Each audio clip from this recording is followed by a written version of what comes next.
Hi everyone, this is Dr. Jamie Marich with the Institute for Creative Mindfulness, and we are bringing you another video today in this series where we speak to questions that often come up on the message boards. And a common question that I have seen in many of the networking groups, and we hear this a lot from new consultees and new trainees, is can you do EMDR therapy with someone who is pregnant? So, to answer this question, I brought in our very own perinatal diva, ICM senior faculty member Mara Tesler Stein, who is a longtime specialist in perinatal mental health. So, welcome, Mara. Thank you. So glad to be here, Jamie. So, before we get into the heart of this conversation, can you tell our viewers, our students, our consultees, our guests, just a little bit about what is meant by perinatal mental health as a specialty? Absolutely. So, perinatal mental health refers to the mental health of birthing people, really starting from efforts to conceive through a pregnancy, through labor and delivery and birth, and then certainly, depending on who's defining the term, um, we can define the perinatal period as anywhere from 3 months postpartum to 3 years postpartum. And because I have been working in this field for so long and have seen really what the developmental trajectory looks like, and because I'm really a developmentalist, I go with 3 years postpartum. We're really looking at this early parenting, early childhood period. And so that's the perinatal period. And then perinatal mental health refers to all of the kinds of things that we concern ourselves with Mhm. regarding the emotional, psychological, and relational health of birthing people and families during that period. I'm going to ask you directly, as we get asked directly in the groups, can EMDR therapy, the full thing, be Mhm. done with people who are pregnant? The answer to that question is not only yes, but yes, we should be. Hmm. And I'm going to explain to you why that is. Because I really think it's important for people to understand that this isn't just a we slipped it in under the wire, it's probably okay kind of thing. But that in fact, by doing all phases of EMDR therapy in all phases of pregnancy, we are doing good Hmm. across the board. Nice. So, you, when I've heard you present on this before, have cited Dr. Shapiro, that Yes. she's really only written, when she was with us, only Mm-hmm. wrote 2 lines on the whole thing. So, can you help me Right, understand sure. what she said about it? Yeah. I'm gonna share with you what it is that she said about pregnancy, EMDR during pregnancy, and then I'm going to talk about what it is that I think has happened from those 2 lines. It is not an uncommon outcome Hmm. in the mental health and medical world. So here's what Dr. Shapiro said, and I quote: "The potential effects of aroused emotion on women who are pregnant should also be taken into account. While to date, there have been no reports of serious physical side effects, it is always better to use caution." Okay. Okay. And from there have come a great number of extrapolations Hmm. by trainers and consultants and therapists, all of whom wish nothing more than to do no harm. Right. That's clear. So it's important in that context to understand heuristics. Hmm. Heuristics are shortcuts in decision making. We all use them. It's why we don't have to reinvent the wheel every time we're faced with a new situation. Hmm. We have cognitive shortcuts. So they're helpful, but unfortunately, also, heuristics can occur as cognitive biases or cognitive errors in thinking. Hmm. And this is also very common. This is like an all humans kind of thing. We all do this. So, one of the very common cognitive errors and heuristics in medical and psychological decision making is called the omission bias. Hmm.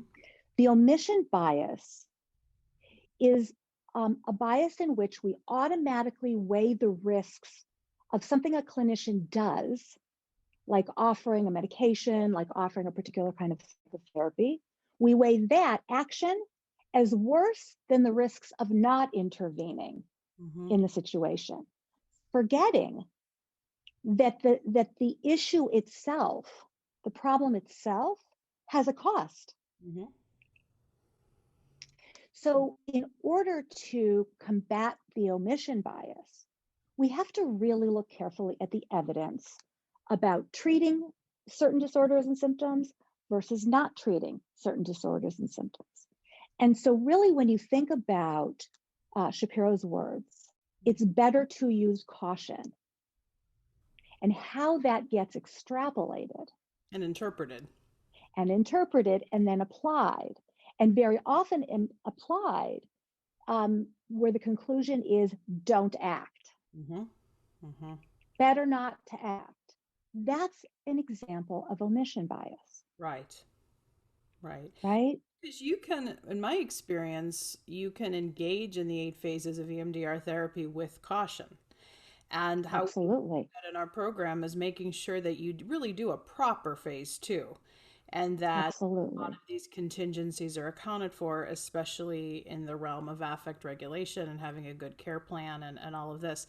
And what's amazing to me in the EMDR community is obviously consultants have different opinions. I mean, even though we have 2 different areas of specialty, there's a lot of cross pollination in Definitely. with me specializing in addiction and dissociation. I hear so many myths that are out there that Yeah. are perpetuated as truths. Like we have students say, well, you're not supposed to do this unless this is, and I will always ask, where did you hear that? And it's Yeah. usually from a consultant who has a very strong opinion. I mean, I have very strong Mm-hmm. opinions as a Sure. consultant. Me too. Me And so too. I think that's what we have to be mindful of as a community, is that a lot of consultants' opinions and clinical experiences have gotten twisted as absolute guidelines and truths, whereas your experience is clearly not only is it okay to do EMDR during pregnancy, but you really should be. Yes. Yes. And it comes out of data. And Yeah. so that's really important to share. That if you understand the neuroendocrinology Mhm. of pregnancy, of fetal development, and of the dance within a pregnancy between the pregnant body, the pregnant person's states, and the developing baby, and how that's designed, um, it really does become far more clear, Mhm. because you're not looking at a black box anymore.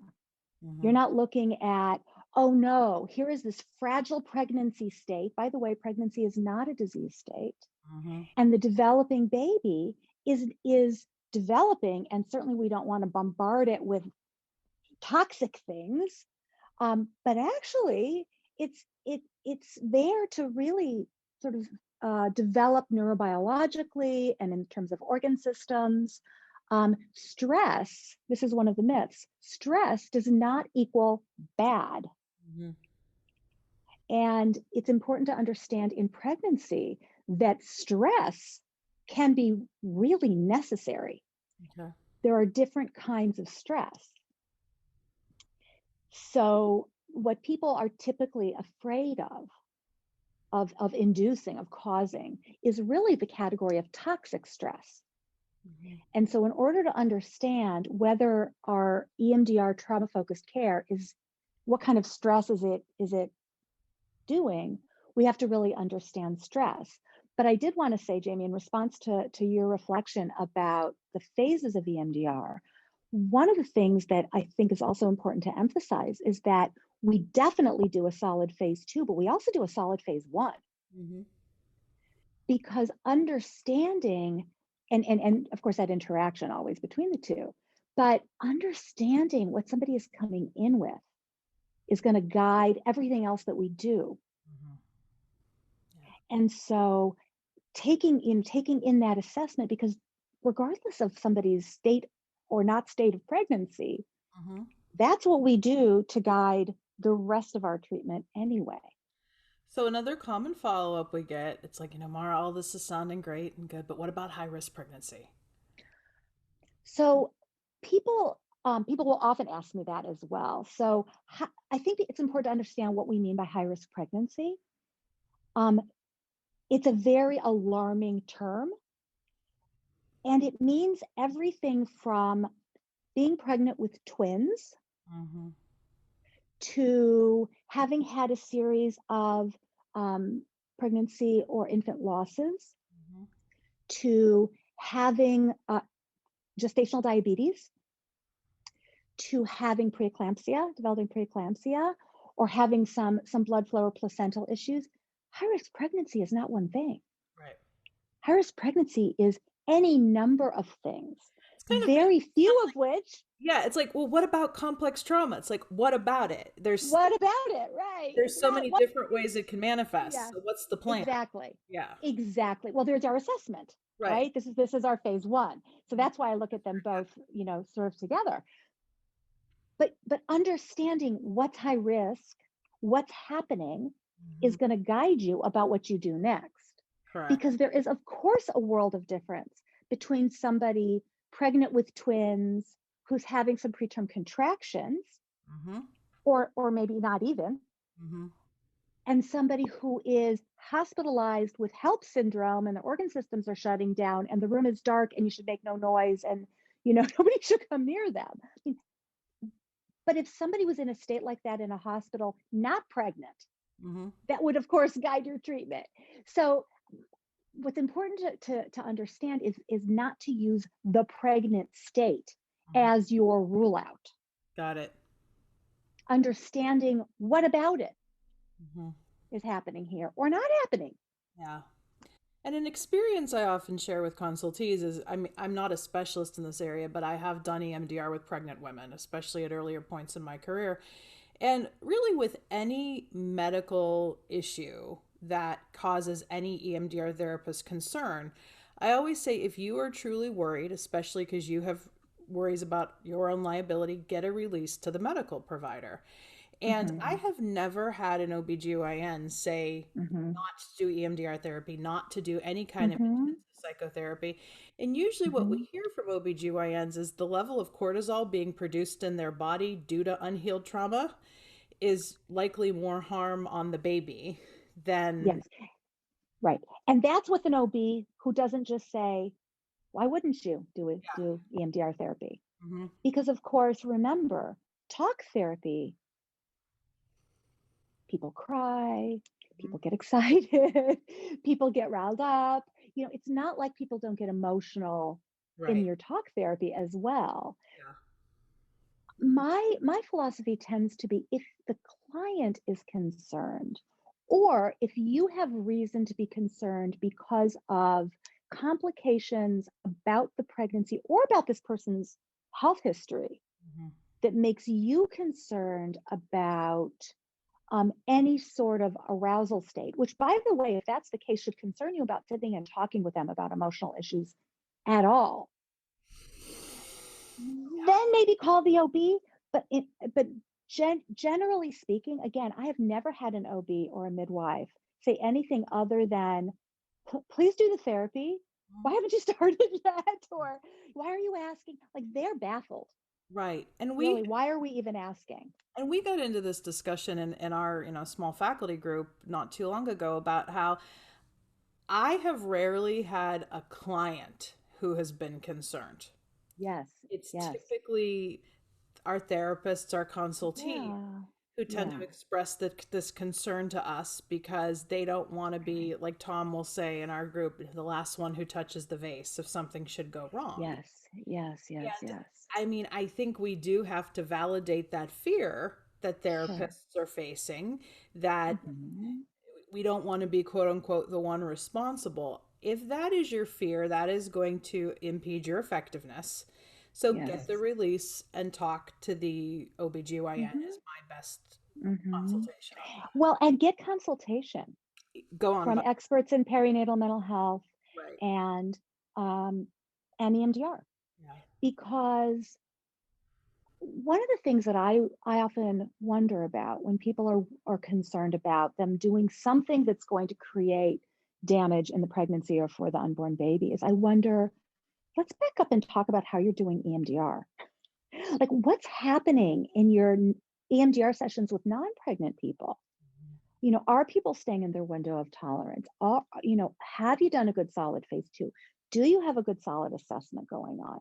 Because really, the process of EMDR therapy ought to be not just tolerated, well, certainly tolerated and held, within the therapeutic relationship, but lead to an outcome that brings relief.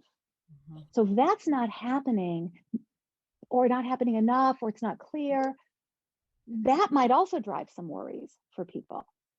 If people are really, really falling apart during EMDR therapy, then you have a bigger question, I think, to ask about what's happening in those sessions. And I also like to add, and really this is with so many different specialty situations, is beware of consultants who may speak in absolutes. Like we see things all the time, like, don't do EMDR in the third trimester. Don't do. It's like Third, first, middle. Based on what? And if it's truly based on your clinical experience, a good consultant says that. Like I have my soapboxes I get on, you know that. I have my Sure. strong opinions I have. Oh, But definitely. I always make sure to try to preface it with what I'm offering you here is my experience on the Mm-hmm. matter. Yet EMDR, like any other form of psychotherapy, there's just so many varieties of how to approach it. There's so many different presenting situations that are coming Mm-hmm. in. And I'm really glad you Yes. hit on this idea of, well, what really is high risk pregnancy? It's like, what is complex trauma?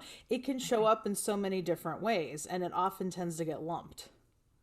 Absolutely, absolutely. As this scary thing over there, and again, I want to do no harm, so I'm subject to the omission bias, and so I'm going to step back and do nothing or do very little. Mhm. I also think in this context, this might be a good time to explain the different kinds of stress, Okay. because it's important to understand that not all stress is created equal. Mhm. And when I say not only can we, as a rule, be doing EMDR during pregnancy, but need to be doing EMDR during pregnancy, here's why. When there is toxic stress in the environment and in someone's history, that's held in the body, and we know that that's the case. So toxic stress during pregnancy has a massive impact on the developing baby. It disrupts brain architecture as it's developing and growing. It affects all the other organ systems, particularly the developing stress management system of this unborn baby. So what ends up happening is we see lower thresholds in these infants, Mhm. and poorer cognitive development all the way into adulthood. We also see obstetric complications. So for example, with toxic stress, we see a 4-fold increase in preterm birth, and we see similar increases in low birth weight, none of which are good for infant development and child development. We see higher rates of gestational diabetes, higher rates of preeclampsia. Here's what's important to understand. Somebody who has had a history of PTSD, but has no active symptoms anymore because they've had treatment, none of these outcomes show up. Yeah. So, sometimes I hear people say things like, well, if there was a birth trauma and then the person is pregnant again, okay, I could see maybe doing some reprocessing because they have a birth. That's a good idea. And if somebody comes in with a history of sexual abuse or chronic neglect, also do EMDR therapy, because we see higher rates of antepartum PTSD in birthing people who had a prior history of trauma. Mhm. So we are not doing anybody any favors by avoiding the old stuff. That old stuff isn't old. Mhm. That's what makes it trauma. It's in the body today. Yeah.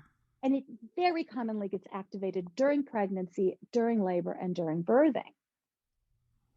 So we see these obstetric outcomes, poor outcomes. We see poor outcomes for the development of these babies as well. Mhm. We see poor adaptive behaviors. We see poor socio-emotional development, right? We see, in fact, now we can actually look at umbilical cord blood and see that when birthing people are subject to untreated toxic stress, there is different gene expression in the umbilical cord blood. They have genetic loci that are associated with impaired developmental outcomes. It changes the epigenetics. Okay. And so we see that show up later and are, really both amplified, especially if the birthing person, the parent, or both parents are not treated, if relevant, in the socio-emotional outcomes of these babies. We see babies who are more intense in their affect expression, who are harder to soothe. There's more hard crying, back arching when they're stressed. They're just not, they're not responsive to the mitigating kind of interactions that we would really like to see. And their thresholds are lower. And I'll just end with this, and then I want you to tell people how they can get in touch with you. Mm-hmm. If your hesitancy is about your fear, and this, as an EMDR therapist, and this does not just show up with pregnant women, I see it show up across the board. Like, I don't want to do more harm. I don't want, if it's about your fear and your fear keeps coming up, either bring it up as a consultant who's willing to go there with you, or consider doing some of your own EMDR on it. Yeah. Because any fear you have about proceeding with a lot of these conditions that may want to proceed with caution, using Shapiro's terminology, your fear is naturally going to bleed into the process and impede your effectiveness. Yes. And actually, I would suggest humbly a small edit to the proceed with caution. Go on, I Mark. would say that what we want, time, so go for it. okay, beautiful. What I would love to see, is proceed with information, proceed with grounded knowledge, both about your client and about perinatal mental health. And so I'd like to just add one other piece of knowledge for people is that positive stress in pregnancy is necessary for the development of the unborn baby. This is how their nervous system is entrained and prepared for life outside the uterus. They need some of that stress. That positive stress means there's an increase in heart rate, there's an increase in cortisol, and then it comes down. You know what else is stressful? Being born, labor, contractions, passage through the birth canal. That's stressful. That's positive stress. That's good. We see better outcomes on the whole, again, all things being equal, for babies born with labor, passage through the birth canal, the fluid is squeezed out of the lungs, fetal circulation is switched on to infant circulation, newborn circulation. We want to see this. And EMDR therapy is pro-parasympathetic. So it behaves like adaptive or positive stress, not like toxic stress. And we know this from the data. And there is a bibliography for those who want to take a look at this in more detail. This is based in what we know about the effect of stress in utero and in the postpartum. So let's talk about how people can study with you, get in touch with you, because you offer extensive self-paced perinatal specialty course. Yes, and the offerings are growing. I'm excited to say they really are. It's really the more I teach and the more I listen to the trainees and my colleagues and fellow EMDR perinatal mental health specialists, the more excited I get about where we can do deep dives. So where everybody starts is in a course called the Advanced Practice of EMDR for Perinatal and Infant Mental Health, which is a 3-day live workshop or self-paced workshop, which comes straight out of recordings of the 3-day live workshop when I did it in May on Zoom. All the recordings are there, and covers quite a wide swath of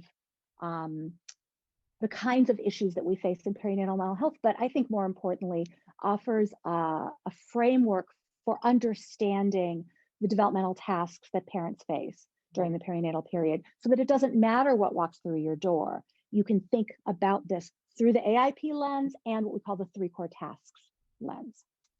Then the next course, which I'm really excited about, which is only live because it involves practicum, is what I call EMDR fundamentals, reboot through the perinatal lens. And so what we're going to do is we're going to do a quick review of EMDR, the 8 phases, the AIP lens, the 3 core tasks, and then we're going to go phase by phase, talking about this for the perinatal mental health population, watching some demo, going to practice, coming back and doing that with phase 2, same, going back and practicing. So with facilitators. So lots of in-depth practicing and applying those skills. And then some of the courses that are queued up to be put together are deeper dives on things like EMDR and perinatal grief, perinatal bereavement, EMDR and attachment in the perinatal period. So for example, looking at our clients who come in having had attachment trauma in their own development, now becoming parents themselves, what gets activated during pregnancy, during birth, and in the postpartum in the parent-infant space. EMDR and infertility treatments, and the list goes on. So this is an ever-growing menu of courses, and largely I would like them to be available self-paced, because I'm certainly that person who, when there's an offering that's self-paced, I'm like, oh, I think I could do that. I think I could manage that. So I appreciate having that for myself. So I want to offer that for others. And Mara, of course, continues to offer the Institute for Creative Mindfulness basic or foundational training, primarily for perinatal. It is the basic training, but a lot of the audience that she draws from are perinatal specialists, which is very exciting. Yes. So your website or the general email is info@touchstone. Info@touchstoneinstitute.org. Okay. And that's where you'll email if you want consultation as well. I do offer consultation groups for my foundational trainees, but I also have some groups going for people looking for certification hours, people looking to be consultants in training, specifically those who are in the perinatal space, and they all join the Perinatal Divas community. And I just want to give a shout out to people like Taina Amaro, Jasmine Adams, who are part of your perinatal team, Tammy Moore, who've been doing perinatal work for a lot of years, and and infant mental health work as well. And yes, we're growing that team, and it's really exciting to have that really solid, beautiful ICM model, which just provides that great foundation for EMDR therapists and for our clients, and then weaving in that perinatal lens. So there is solid consultation to be had. And Mara, thank you for giving us an insight into some of that in the recording today. Thank you so much, Jamie.